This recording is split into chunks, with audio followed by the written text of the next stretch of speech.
He's Frank Schwab. She's Jori Epstein. I'm Jason Fitz. It is Inside Coverage. Jori, we're already off to a better start than we were on Friday because I remembered Frank's name. Like, true story, we were coming into it. I introduced C-Rob, and I got to Frank, and I don't know. I'm looking at him. I see that sensual bald head of his, and I just couldn't figure out how to get a name out. Like, I was speechless. So the fact that I remember everybody's name, we're on a roll for a Wednesday. Well, if we're having Tell the Truth Wednesdays, I'll just let you know that what was going through my mind as you open the show is you're like, and frankly, and I'm like, why is it never and Jori Lee? Like, so that is where my mind is on this Wednesday. Ooh. And there is plenty more chaos that might emerge from my brain. I'm just glad Fitz showed up for a Wednesday. Well, I thought he was done on Wednesdays. I thought that, whatever. Still chilly I don't need to do Wednesdays anymore. Look, let's be real. By the way, Jori, if you had said enjorally, by the way, was a word, I'd buy it. Like, it sounds like enjorally. It sounds like a word. It sounds like it would have deep meaning. And I think if you used it in a sentence, Frank and I would both just nod our heads and presume that you were using a real word. This is what do you mean you guys have never heard this before? Enjorally. At the educational institutions at the state school I attended. Let's be honest. You could trick us into just about anything, though. I mean, let's be real. Me and Fitz, not the brightest bulbs on this show. Out of the three, yeah. There's a definite power ranking of the intelligence of us three. I think we're both tied for last, Fitz. Look, it's very clear who the SpongeBob and Patrick. It's clear who the Patrick of Inside Coverage is, and it's Frank and I together. We are together in one Patrick costume. Before we get to football, relax. We'll get to football, everybody. I have a question for you guys, and I was thinking of you this morning. I was on a flight, right? I'm flying from Orlando to Hartford this morning. And as I was flying, there was a guy sitting next to me he had the aisle seat. I had the window seat, nobody in the middle. I see this gentleman, elderly gentleman. Not going to lie, I already saw this on Twitter, so spoiler alert. I haven't seen this. I missed it. Okay, well, Fitz is retelling stories, which I actually appreciate as someone who routinely retells my stories. This is going to get to a question for you, though. Like, he pulled out his coffee, his hot, steaming coffee, and he had a double chocolate chip. So it was like the dark chocolate muffin with the chocolate chips in it. And he broke that thing apart. Like, that's the sort of thing I eat in 3 bites, right? He broke that thing apart. No exaggeration. It took at least half an hour. And every bite he took, he looked at it and he ate a little piece of it and he took a sip of the coffee and he smiled. And like, I walked away from that saying, I want to find a double chocolate chip, like, joy, because I don't know what that level of. Frank, what is the thing? Like, if you just had 30 minutes and you could sit there by yourself and have anything for true, absolute, like, unadulterated joy, like nobody can do anything get in your way, you would just want joy for 30 minutes. What's the go-to for Frank Schwab? Are we talking food? Or it can be anything. You got 30 minutes right now, and I'm telling you, you can find your peace. What's your 30 minutes? I don't want to get fired. I will say that, like, I have a undying, like, patience for watching live sports. I really do. Like people are like, you could watch sports like all day, every day, and nothing else. I'm like, yeah. Is that weird? Like, if you put on like a West Coast Conference basketball game in front of me right now, that's it. Like, I'd be like, cool, this is awesome. Like, this is the greatest thing ever.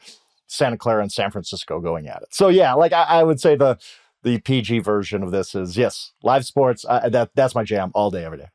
Jori, you got 30 minutes to just be in your own universe of joy. What is it? Yeah, it's so funny. Frank's like, I don't want to get fired. And I'm like, do I read a book or go for a run? that says it. Which is it? Read a book or go for a run? I mean, ideally both. Like, I feel like book because I get my runs in and I don't always get my reading in as much as I would like. By the way, I need to add something. Live sports with a bet on it, right? Like, you know that, right? Like, that was like given. Like, we knew that I need action on everything. So yes, I do need to amend that. So what's yours, Fitz? What is it? A double chocolate muffin on a flight? Okay. Like, that seems weird. Yeah. But one or two things. Like, I do really enjoy sitting at the bar in a really nice steakhouse where it's like improperly dimly lit and eating dessert. Like, I'm gonna be all like, if I'm gonna have dessert, it's gonna be that. Like, I want to be in a really nice steakhouse where you can't actually see the food you're eating and you're savoring every bite. Like, that is it for me. But like, as cheesy and cliche as this answer is given my life, like, if I just need 30 minutes of true joy, I usually like turn all the lights off and sit at a piano. Like, I just sit and play whatever music I want at a piano. That makes me feel like, that brings me back to a center of true joy. It's usually sad and depressing songs that I've written that nobody ever wants to hear, but that's what brings me. I just wanted to know what the double double chocolate muffin was for each of us. Okay, we'll get to football now. I'll ask Stone afterwards what his is. But now that we've gone from all the happy, joyful feelings, let's go to some of the dark feelings. Because, look, we promised a long time ago on this show that we would stop talking about the Jets. Well, we're going to talk about the Jets for a second, but this isn't the same Jets conversation. This is more about the speculation of what's going to happen, because Joe Douglas has been let go as the GM of the Jets, and it creates a real situation, Jori, where everybody's trying to figure out what it means for Aaron Rodgers. And I guess my question is, should the world want Aaron Rodgers back with the New York Jets next year? Yeah, I think we continue to see all of these reports about the unlikelihood is that a word? The improbability that Aaron Rodgers will be back with the Jets. And I think that there are several reasons for this. One of which is he's got 17 touchdowns this year, 7 interceptions. That's probably a little bit padding stats when you think about how many games they've lost and how many games he's just really struggled with, whether it's his mobility, whether it's getting on the same page as receivers or otherwise. But I think the bigger factor to me is that in the NFL, there's kind of this constant relationship between head coach, general manager, and quarterback. You can choose whether or not you want to include team owner in this. And we see time after time that when a head coach or general manager comes in and a quarterback is already in place who they did not select, a lot of times they're not going to roll with that guy. Now, oftentimes that's an unproven guy or a guy who's not playing that well. I think with Aaron Rodgers, it's different because his heights have obviously been incredible. He's got 4 MVPs.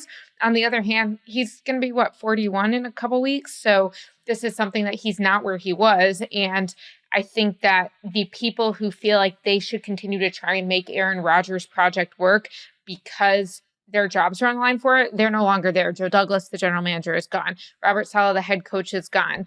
And also, anyone coming into that job is going to understand that team owner Woody Johnson has a very short spark. I mean, what was it that Bill Belichick, of all people, said publicly on the Manning cast?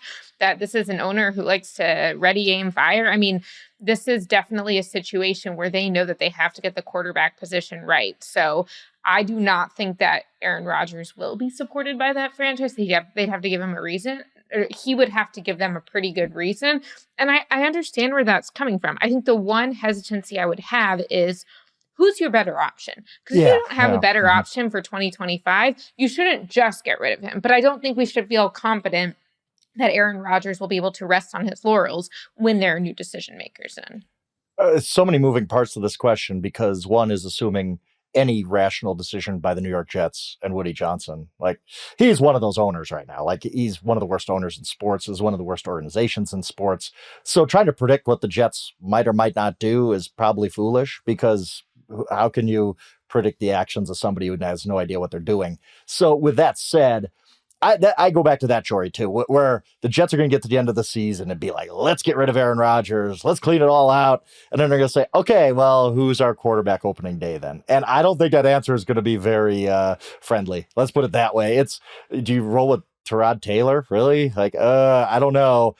So that part of it makes me wonder if Aaron Rodgers can be almost a bridge guy. Look, we all have talked about this draft class. There's no plug and play guys, at least in my mind. Maybe Cam Ward could be a day one starter, but Shador maybe, but I doubt it.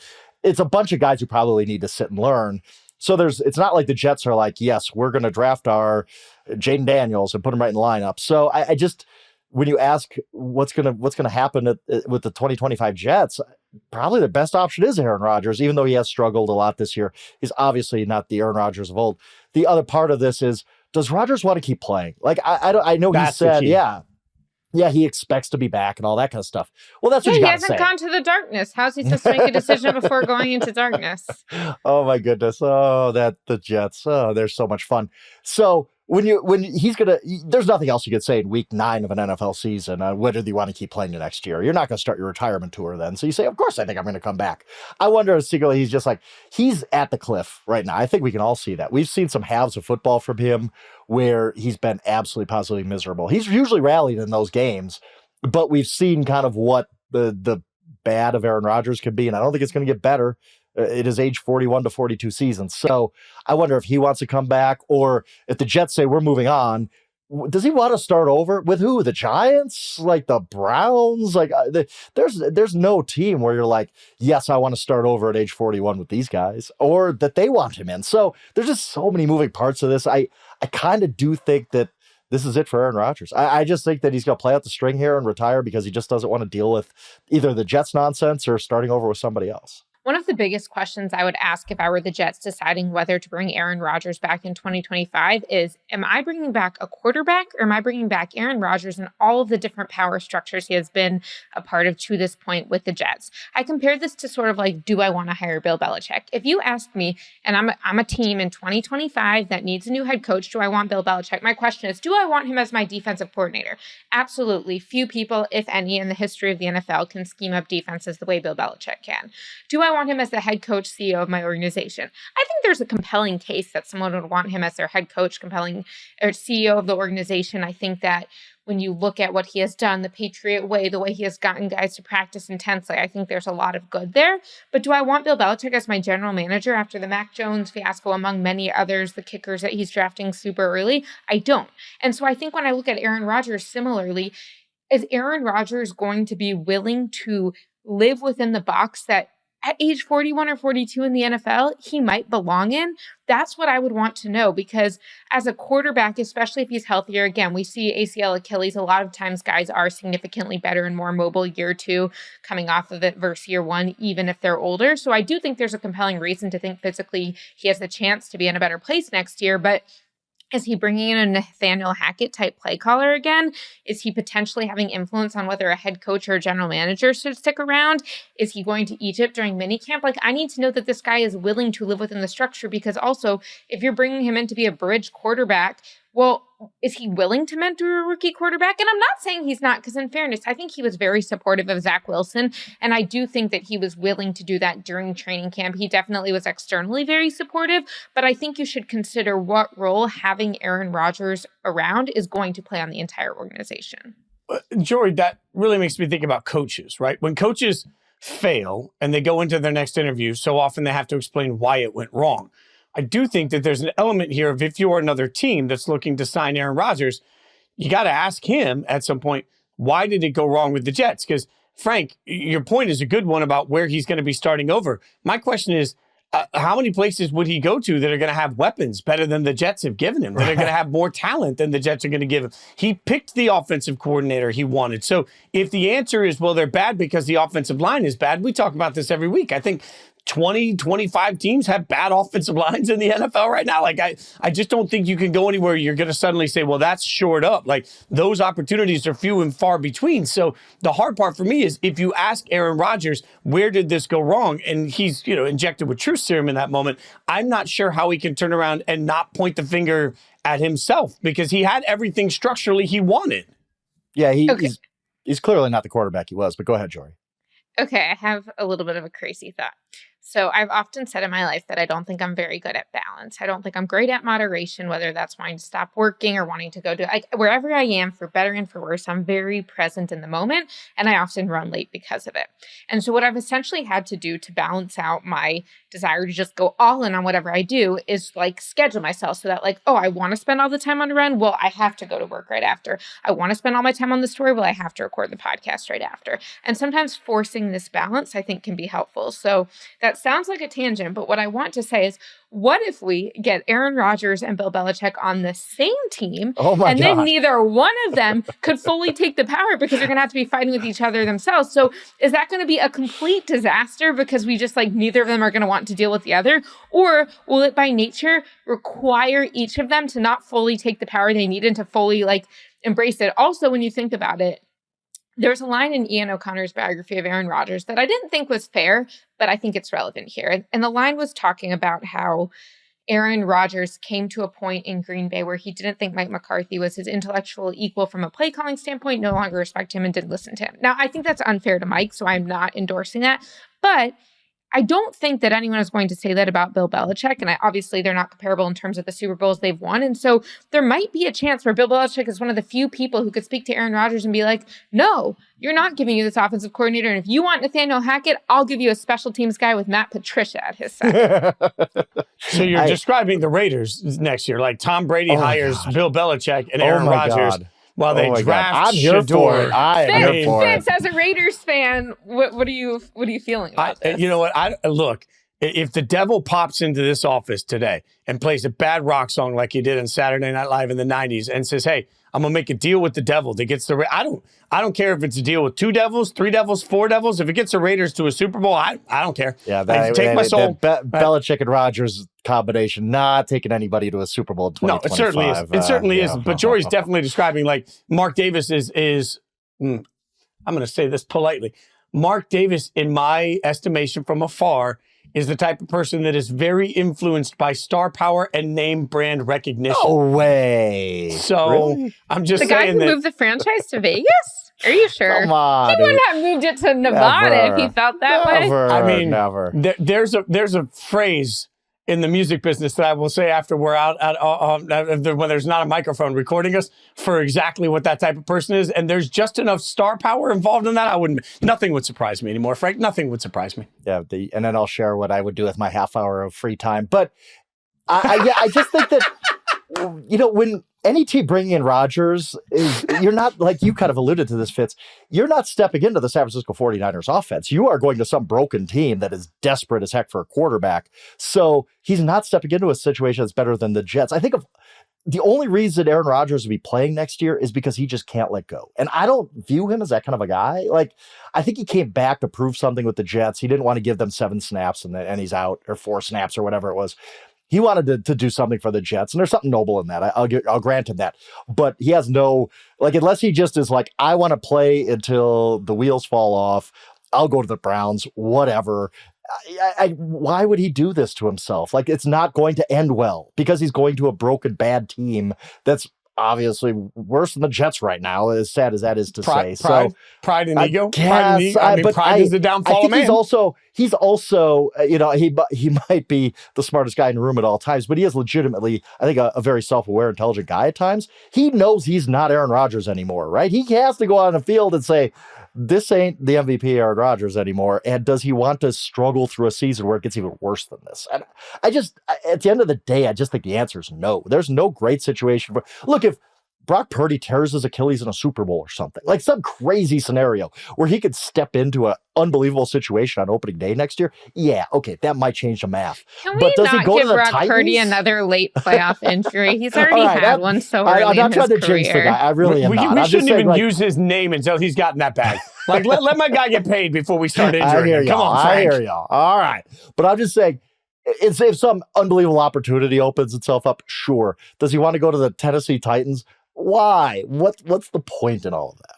Let me ask another question here while we're on the Jets, because Joe Douglas lost his job. Lost his job with a few weeks left in the season. Let's start real quick with that, Jori.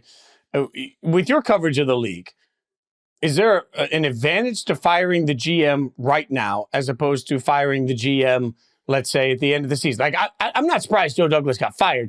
I am a little surprised he got fired before Thanksgiving. Yeah, we were having a little bit of this conversation offline before recording because I think generally, like similarly with Doug Peterson and the Jaguars, like I don't see a ton of benefit to some of these midseason moves. I think there are times when it makes sense, like the Saints.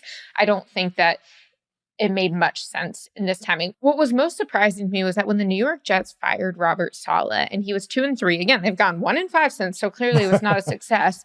Team owner Woody Johnson's reason was that the Jets had assembled the most talented roster in team history, and they weren't getting the most out of it. And so Woody Johnson said, I have all this talent. They're not winning. That must be the coaches not allowing this talent to succeed.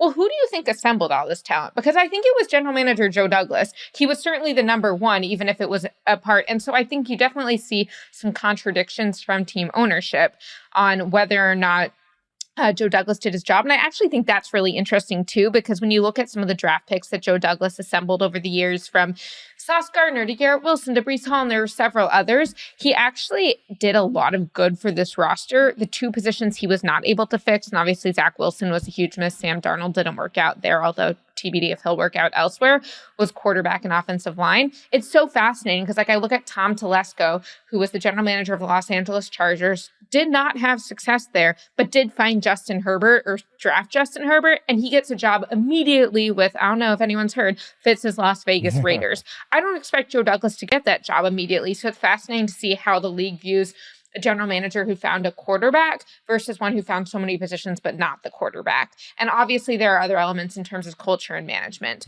But going back to what the league thinks about this, when I asked different front office people or coaches, no one was particularly surprised because they're like, well, if it's going to happen anyway, why not? Why not be able to start it? I still don't think that's a compelling reason. When you read some of the reporting that's come out since, and I give a lot of credit over at the Athletic to Diana Rossini and Zach Rosenblatt, it almost seemed like Joe Douglas was ready to be out of there because at some point, if Woody Johnson, your team owner, is saying like, hey, I'm going to fire the head coach whether you want me to or not. I'm going to threaten to bench the quarterback who has 4 MVPs whether you want to or not. At some point, if the team owner is doing that, you want to be able to leave.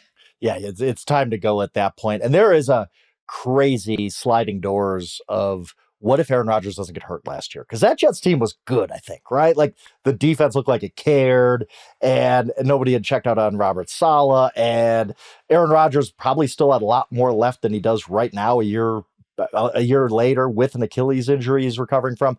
So if he doesn't get hurt in the first series of last year, and we talk about, hey, Joe Douglas just got an extension, and the Jets, like there is a crazy rewriting of history if Aaron Rodgers never gets hurt last year. And Joe Douglas probably has thought about that. Like you said, Jori, he had some great draft picks. He had Breece Hall and Sauce Gardner and all these guys, Garrett Wilson, good pick.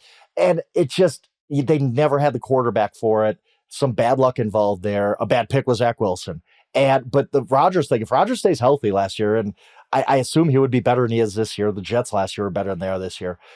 Just everything changes. And I'm sure in a quiet moment, Joe Douglas is going to wonder what his career arc would be like if Aaron Rodgers never got hurt.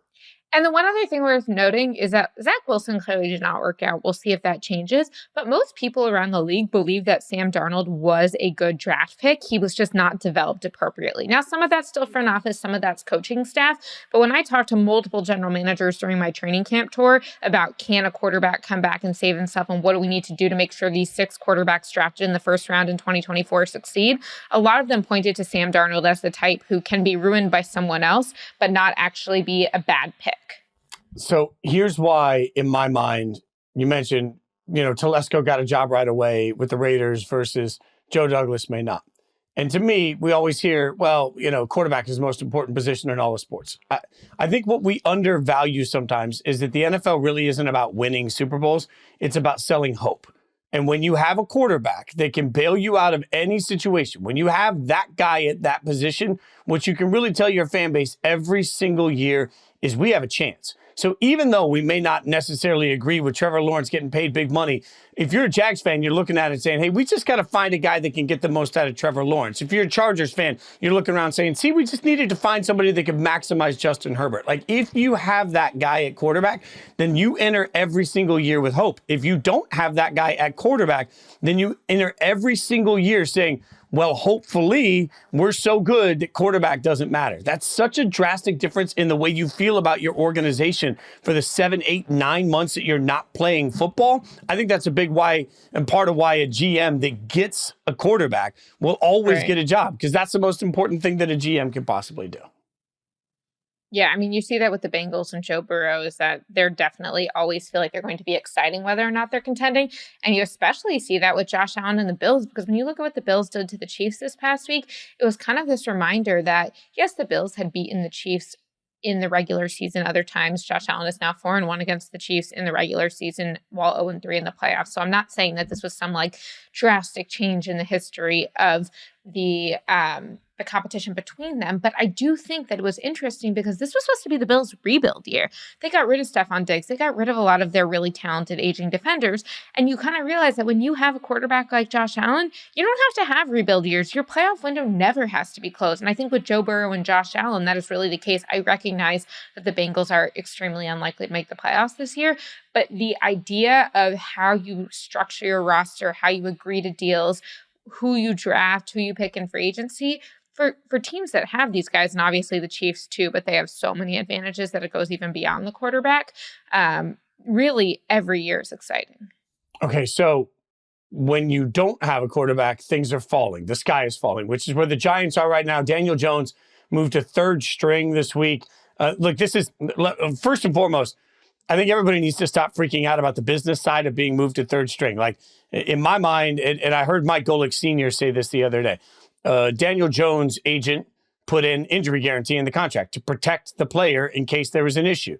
The team agreed to that, knowing full well that if things went south, the player would get benched so they don't have to play. This is truly the business of, like, this isn't some great conspiracy theory or some, oh my God, how the hell did this happen? This is exactly both sides' plan for what worst case looks like. We got to worst case. It's now happening exactly the way it should. But what's interesting to me is Tommy Cutlets gets to start. And now reportedly, Daboll is coaching for his job. I don't know how I feel about coaching for my job, according to some reports, with my now starting quarterback bust going to third string and hoping that Tommy Cutlets gets it done, Frank. Like, this doesn't, like, if this is Daboll's calling card, that feels like a hell of a way to have to fight to keep your employment.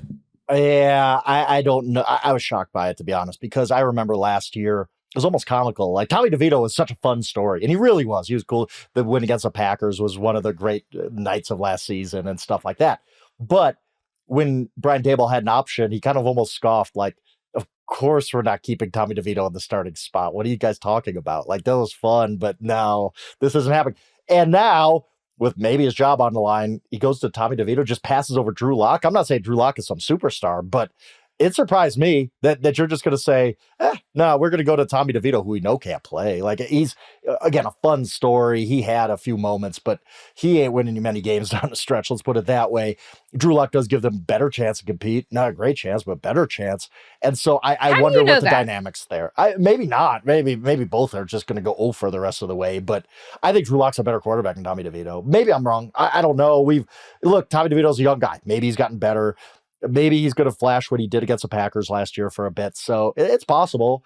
I was just shocked by it. I was just like, why wasn't he number 2 all season then? Like, what caused the change? Like, I just wonder about the mechanics here. I am fascinated by okay, Daniel Jones getting benched. I get that. Like, he should have probably been benched at halftime each of the last 2 games, right? That's not a surprise. But how does Tommy DeVito just jump Drew Lock? Like, what were the mechanics involved in that? What were the discussions involved in that? We probably will never fully know, but I found that part of it really, really interesting. Yeah, Frank, you make a great point, because when I asked people around the league why they would be starting Tommy DeVito instead of Drew Lock, I had multiple people say, look, Brian Daboll's job isn't safe right now, and Joe Shane's job isn't safe right now. So a lot of people had trouble believing that there was some conspiracy to save $5 million on Drew Lock's contract by not playing him. Because why would your head coach and general manager make a decision like that when they need to win games and they need to show something if they want to guarantee their jobs? I'm not saying they're for sure going to get fired, but I don't think that their jobs are for sure safe either.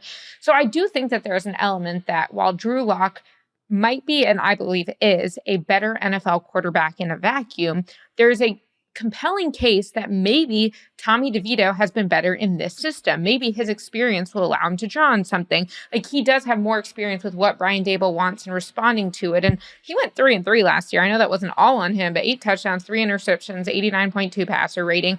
There was some things that worked with him. And so I think when you add, 1, this element of they might trust him a little more in the system, and 2, the element of when you think about the energy they brought last year, like, the Giants are desperate for some sort of positive spark. Why not try it? And you could still go to Drew Lock. But I do think that your most compelling counterpoint to my argument is, then why wasn't he number 2 on the depth chart? Although I will say there is a belief in the NFL that what you want out of your starting quarterback and your backup is not always the same. Like, I remember talking to people with the Saints about the difference between Jake Haener and Spencer Rattler. And they said, look, if we have someone coming in relief, we trust Jake Haener more. He understands our system better. It was his 2nd year. There were different elements of what he could do. He wasn't going to try and play Superman as often. But when you think about the upside and the likelihood of who is more exciting to them on potentially succeeding Derek Carr after Derek Carr is no longer the quarterback of the Saints, they thought Spencer Rattler because of his ability and the way he could develop. I don't think that Tommy DeVito is that in terms of physical talent, but I do think that sometimes these things aren't the exact same. And the last thing I'll say is that we know how important it is to John Mara to have excitement. And that was one of the things on Hard Knocks that he talked about when trading away Saquon Barkley, is like, this is the most popular guy our franchise has had in years. Maybe he just wants fans back in the seats and be like, look, Tommy DeVito's exciting. People like his story. He's from here. He was like living at home, having his mom do his laundry. Maybe that's what they're solving for. I think it's unlikely that was the only factor. But if it's close enough in terms of who's going to win a game for you when you haven't been winning many games, maybe you just go with the exciting one. The only thing I'd say is that if Daboll is truly coaching for his job, Daboll's needs and the team's needs are not going to mesh right now because the team needs to. I know we all talk about tanking and it doesn't exist, but let's be real. Right now, according to Tankathon, which ranks all the tiebreakers and everything, according to Tankathon, the Giants have the 4th pick, but they have the same record as Tennessee, Cleveland, and Vegas. And if we're being honest, people around the Titans have told me that the Titans will look at the quarterback situation. People around the Browns expect that they will look at quarterback. We all know the Raiders are going to be looking at a quarterback. One win could cost the Giants at a spot at one of the top 2. There are only 2 quarterbacks that most people agree are worth even taking in the first round in this year's draft. So a single win by Daboll to try and save his job could be the very thing that prevents the Giants organization from getting the excitement that they really need, which is a quarterback of the future that they want to try and bank on. So like their 2 goals will not align through this process. That to me is the wild part of it. I mean, good on Daboll. Go out, win yourself some football games with Tommy Cutlets. Show that you belong as the head coach of the Giants. That's great. But in order to do that, just know that what you're doing is you're absolutely destroying the quarterback position next year for the same team that you're fighting to come back and be the head coach of. Like, that's the weird part about the report that he's coaching for his job. If he's truly coaching for his job, they should allow him to lose every game and have his pick of whatever quarterback is actually available to him at that time. Do you think this is a year when quarterbacks are going to go in the top 5, though? I think it's going to be a mistake. I think they will. But I think teams, you look at some, like we just talked about Aaron Rodgers, and you start looking at the teams that are going to need a quarterback opening day of 2025. Ooh, there's a lot. There's a lot. And I think desperation is going to push some of these guys up into the top 5. Not talent, but you're going to see teams be like the Giants, the Raiders. They're going to be like, well, guess we got to do this because we're not going to survive very much longer if we go 4-13 again. So, I think it's just desperation is going to cause these guys to go higher than they should. A friend of mine that does great draft work the other day texted me and said, man, franchises are going to destroy themselves for the next 10 years in this year's draft. And that is real. This is not a draft to have a top pick. Yeah. And I think people are going to reach. I honestly, I don't think you have a shot at either of those top 2 quarterbacks unless you're picking in the top 3. And neither of them are worth that. But I think we're going to see quarterbacks go 2-3 if Jacksonville stays at 1. Okay. Speaking of quarterbacks, we were convinced a year ago that Caleb Williams was going to be the answer. He wasn't. Now maybe he is. But Jori's got some good insight. We're going to talk a little Caleb Williams and what's going right when we come back. All right, Jori, it is time for you to make us all smart because a lot of people were looking at the Bears, which, by the way, not difficult again with me. A lot of people were looking at the Bears last week and trying to see if we would see a different version of Caleb Williams. And frankly, I thought we did, Jori, and you've talked to the coaches there. You have a pretty good insight as to why. I think it's time to look at it and say, hey, this is a reminder to every fan, coaching matters. It was so interesting watching Caleb Williams' first game under coordinator Thomas Brown compared to Shane Waldron, who had been in the position. So the Bears fired Shane Waldron. They promote Thomas Brown from passing game coordinator to offensive coordinator. And you saw legitimate changes in the play calls, in the game plan, and in Caleb Williams' performance. This was a game plan that much more heavily emphasized quick passes. Caleb Williams had his quickest release time of all season, which is pretty important if you're trying to limit the pressures, limit the sacks, which had been a huge issue, again, the week before he was sacked 9 times by the Patriots. Thomas Brown also used different formations and motions. One of the things I loved is when I was talking to Thomas Brown, he really got into detail and was telling me, okay, look, you see that first play that we ran of the game. So Caleb Williams is in shotgun. He's got DeAndre Swift on one side, Roma Dunze on the other. So all 3 of them are in the backfield. And then he ends up handing it off to Swift as DJ Moore comes across motioning. Well, 11 plays later, they're facing 2nd and 5. They run that again, but this time it's a jet sweep. It's a quick handoff to DJ Moore, and they pick up the 5 yards for the first down. And so when we look at this, we say, hey, first play, well, that was a 2-yard rush. Like, okay, fine, but how helpful is that really if you're trying to think about the success rate of what you need? But when Thomas Brown looks at it, he says, hey, I'm in my first week calling plays for this offense, and what I want to do is to create tendencies and then break them. I want to convince the defense I'm going to do certain things, and then from the same presentation, do something else. And I just think that is such a bright way to call plays. And what I also found super interesting is he kept using this phrase of what are stress downs compared to relief downs. And someone else who I talked to worked for another team that recently had a rookie quarterback was talking about this as well, which is the idea of there are going to be high pressure or highest pressure plays in the NFL for rookie quarterbacks. There are going to be third downs. There are going to be end of game type plays, 2-minute drive. I mean, so many of these games are one-score games coming down to the final minute. So how can you try and have what coaches are calling relief downs for the quarterback, which is using the play action, having a quick pass, having a handoff, and just making it so they're not getting hit or pressured on every single play, which will legitimately allow them to think more clearly on the next play. And I think that that's really what they did. And I think Caleb looked a lot more comfortable. And then when he got to the final drive and he needed to convert, hey, it was 3rd and 19. Well, he found Rome Odunze for 16 yards after taking 2 sacks. 4th and 3, Caleb actually gave Thomas a shout out for the play call there because he said he thinks that the defense would have expected a run or something close to the sticks. Instead, they threw a fade to Rome 21 yards. And Caleb was really making plays at such a high level. And I think a lot of that comes from the confidence. I think it comes from the ways of they intentionally got playmakers involved super early in the game, all top 3 receivers and Swift and Caleb's legs in the first quarter. And on top of that, Caleb was praising Thomas Brown for how quickly he was getting the play calls in, because he's saying as soon as the prior play ended, he started hearing Thomas Brown in his headset. Sounds like maybe that was a little bit different than what he's hearing before. And then Thomas would just keep repeating the play in case he missed it the first time because things were loud on the field. And then that way, by the time it was like 30 seconds, Caleb would get the guys huddled up. 25, they'd break the huddle. Now they're all ready to go at 20 seconds, and they're able to use different cadences to try and confuse defensive linemen. And so I think there was just so much more pre-snap, motion, formation, like use of different skills, all of these things that really allowed the Bears to operate at a higher level. No, it looked night and day. I mean, and that's a great breakdown by all the small things that kind of go unnoticed, like getting the play calling quickly. That helps. That helps your rookie quarterback.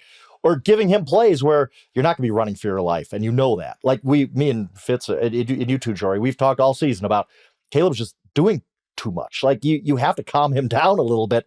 Just make it easy. Have a couple easy button plays for him, and they did a good job with that. I would say, going back to a previous conversation, this is why you make changes in season, because it can make a huge difference. Like Shane Waldron was going to run him into the ground the rest of the year. It was obvious from the quotes that came out of Chicago last week that the Bears players were ready for him to go. Like, they did not want him around anymore. They did not have any trust in his offense. Thomas Brown comes in. He's doing a good job. And maybe for him with the Bears or somewhere else, he kind of called plays last year as the interim with Carolina. I think go great. Now he's kind of got another lease on his coaching life. If he does great these last 8 weeks with Caleb Williams, people will be like, oh, Thomas Brown, up and coming offensive coordinator again. It helps his career, maybe with the Bears, maybe with somebody else. Who knows who's going to coach them next year? So I just think this was the move. I wrote about this in Winners and Losers 2 weeks ago when the Bears were just at rock bottom, when they hadn't scored a touchdown 2 straight weeks. They have to change this now. Like they have to figure out how to help Caleb Williams right now, because letting this go the rest of the season is just not going to be good for him. Kudos to the Bears for doing it. Kudos to Thomas Brown for figuring out some of the small fixes that he could make, some of the big fixes he could make to make Caleb look better. He looked great on Sunday. He really did. I thought Caleb you looked at him playing and you're like, yes, it's not all Shane Waldron's fault, but it was Shane Waldron's fault. And I think that they did a great job correcting some things. We also sort of have to reassess sometimes what we mean when we say simple for a quarterback, right? I think motion, we have to remember, so often helps a young quarterback. Yeah. It helps him identify. And sometimes you can't get to motion if you don't get the play calling quickly, right? 100%. Like this is so all of it goes together. Yep. And what I find interesting about this is, let's go back to the conversations we were having a month into the season about Jaden Daniels. And one of the things that everybody was talking about was, man, he's not really throwing the ball downfield. He's just dropping back and immediately getting the ball out of his hands. Like, what did Cliff Kingsbury do? Cliff Kingsbury started with 1-2 out, 1-2 out, right? Like, it was a quick, easy, get the ball out of your hands quickly. And then it was, okay, now we're going to add in a little bit more. And then it was, now we're going to let you use your legs. And if you even go back to last year, we've said this before with CJ Stroud, about 2-3 weeks into the season, the Slowick and the Houston Texans offense became very play action reliant. They changed the way they were calling their offense to really help him. I think we just need to remember this. We talked earlier about Shedeur and Cam and all the quarterbacks that are about to be drafted.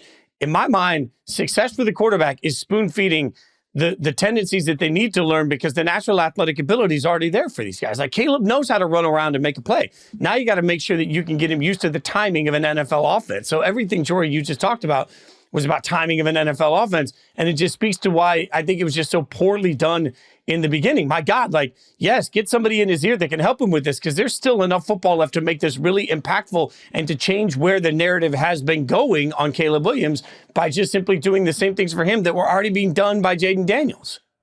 The other thing I'll note is one thing Thomas Brown mentioned was he came in last week. He had a short week. He didn't have a full week to assess the game plan, watch the film, all that, because he's getting his staff together. And he said he told every single player and coach, we need to be more intense. We need to increase our intensity, increase our focus. And he mentioned that to Caleb Williams specifically. And this wasn't about singling Caleb out because he told it to every player and coach. But when they sat down, he told Caleb, look, as a leader, you don't have the luxury of having a bad day. Now, that doesn't mean you're never going to miss passes, and it doesn't mean you're going to be perfect on every play.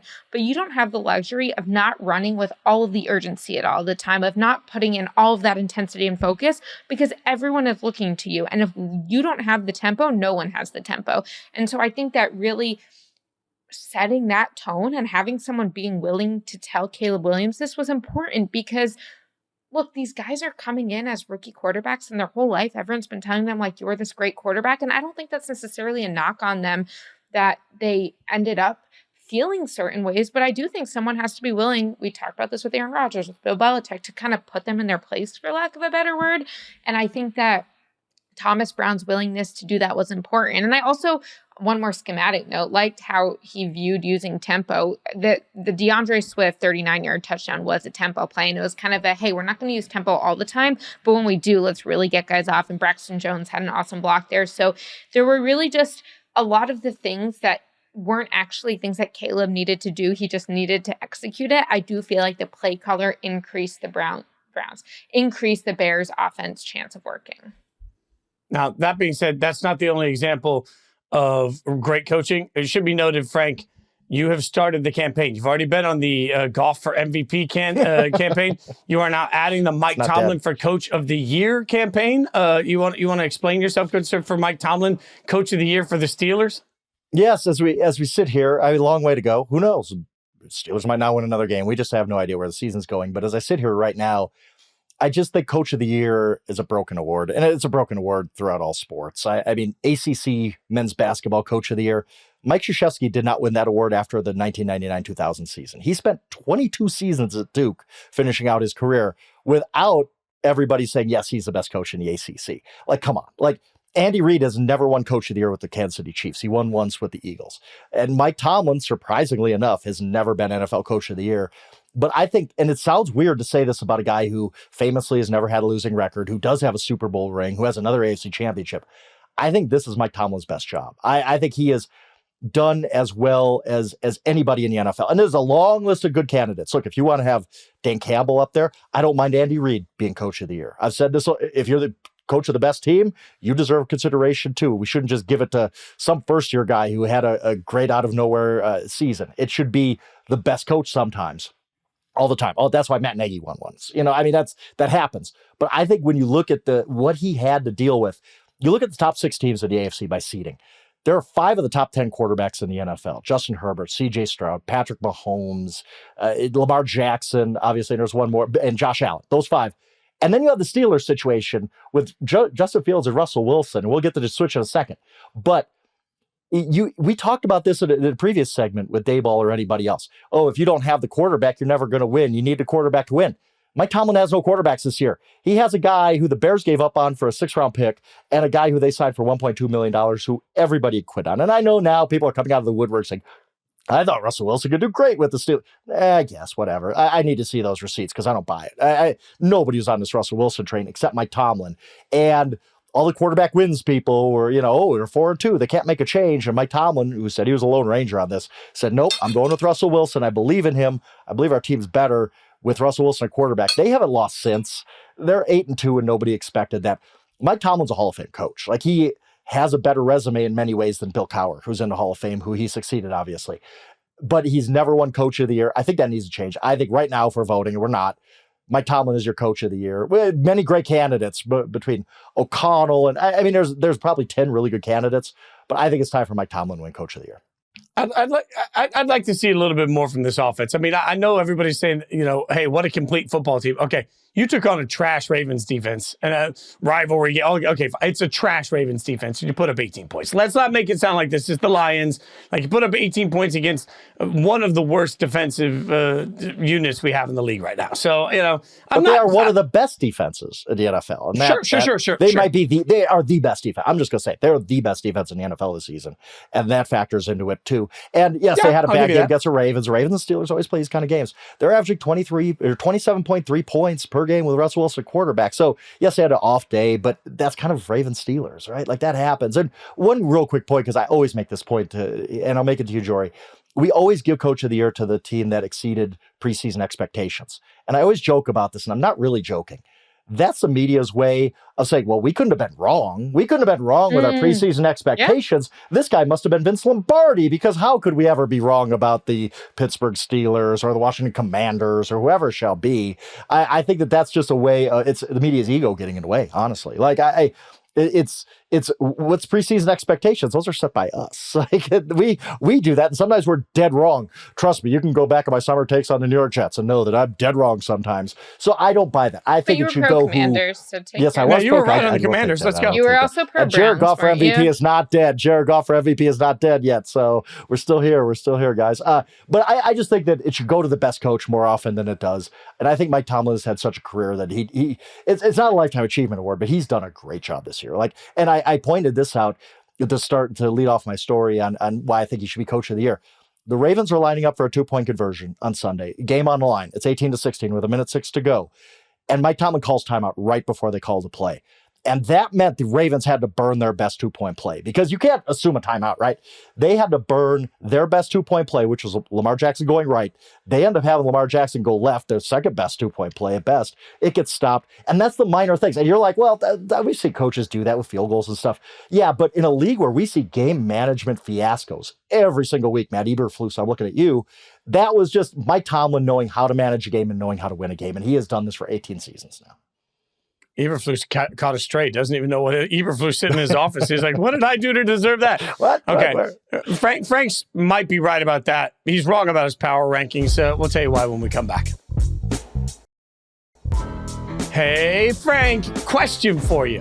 Hey, I always love that you can't do this on television open. You need to do that more often. Thank you very much. I appreciate that Jori has no idea what we're talking about, but I appreciate that you do.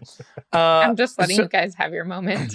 I'm happy for you. Middle-aged white dudes just going off. That's the name of this episode. Middle-aged white dudes going off. Okay, Frank. I'm going to go read a book and go for it. At the same time, Jori's going to be reading and running. You've got the Chiefs over the Bills in your power rankings this week. You've got the Chiefs and Steelers, by the way. At number 2. You've got the Chiefs over Buffalo. What was there a game? All right. So yes, there was. And I've said many times, and I know it sounds ridiculous, but I think it's true, that game results are only one data point. And I know that's crazy. Oh, that's all that matters. Well, yeah, it does. Well, the Chiefs played at Buffalo. They were down 2 points when they went for the touchdown. Josh Allen, great play, obviously, awesome play. And I just think what happens on a neutral field? Did that prove to me that the Bills are a far superior team than the Chiefs? No. This Chiefs team still started 9-0. They have the history. The history does matter here. We know what Patrick Mahomes and Andy Reid can do. I still think the Jets deserve, I still think the Chiefs deserve that number 2 spot, even ahead of the Bills who got that win. Look, we forget, right? The Bills have had bad days already this season. Didn't look great against the Texans. They got blown out by the Ravens. So we just forget it because recency bias. The Chiefs have won all their games, a lot of close wins, and we've talked about that too. But I think if we're lining up these teams, I think the Chiefs still deserve the number 2 spot over the Bills. It's so funny because I think we often talk about if these teams were to play neutral field, who's going to win? And I like that that's kind of the framework you use for deciding this.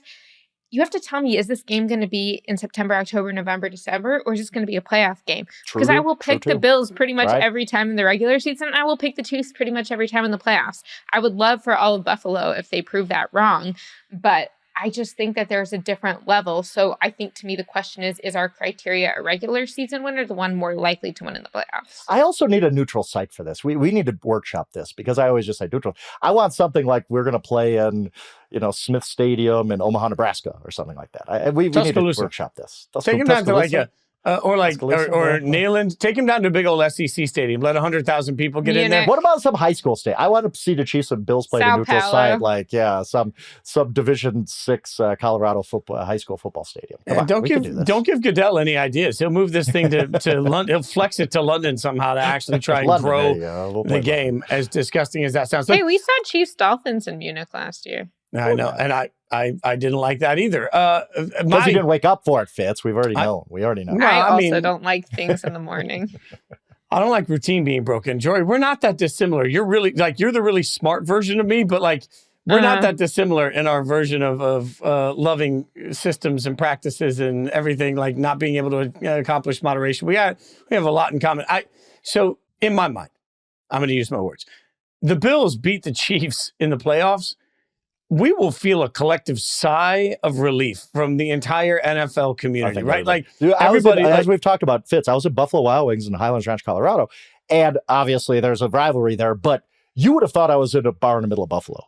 Like it was every time the Bills did anything, that place was going nuts. The Broncos game was going on, and people tuned it out just to root against the Chiefs.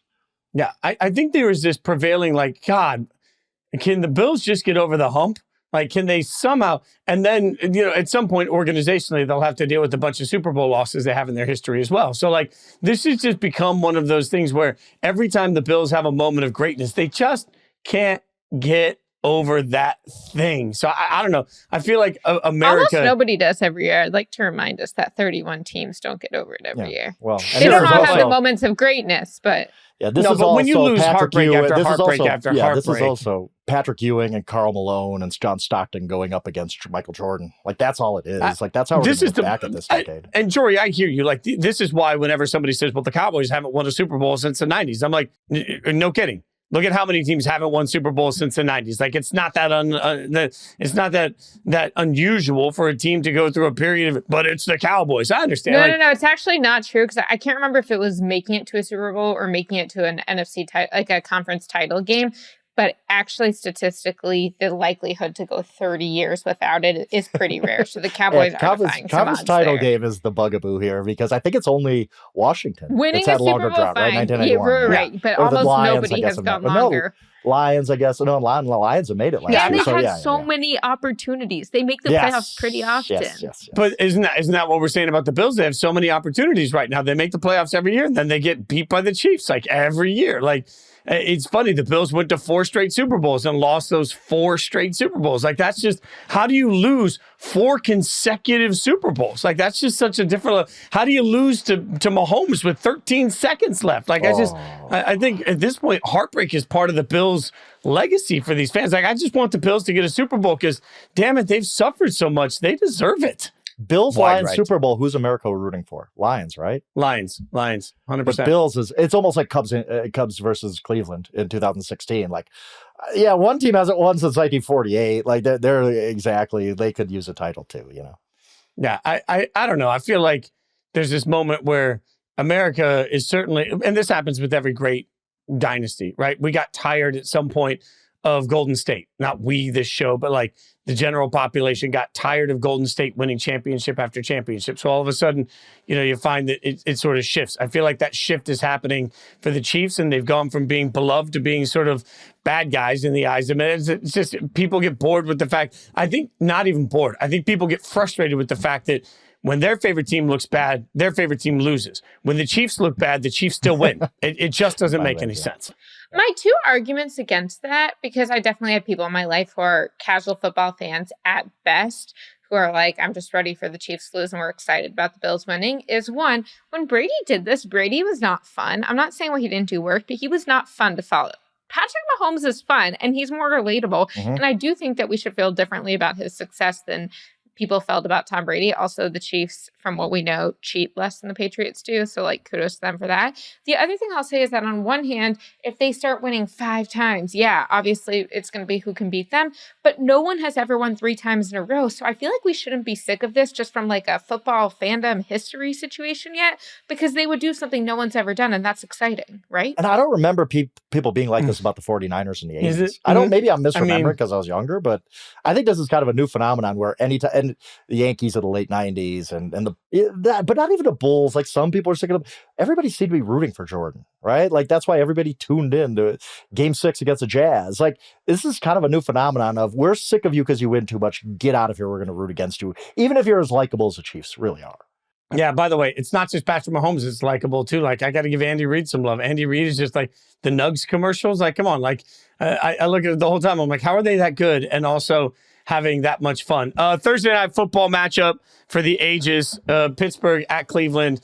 Pittsburgh favored by 3.5 in this. We've been picking these Thursday night games. Frank has 8. Jori has 6.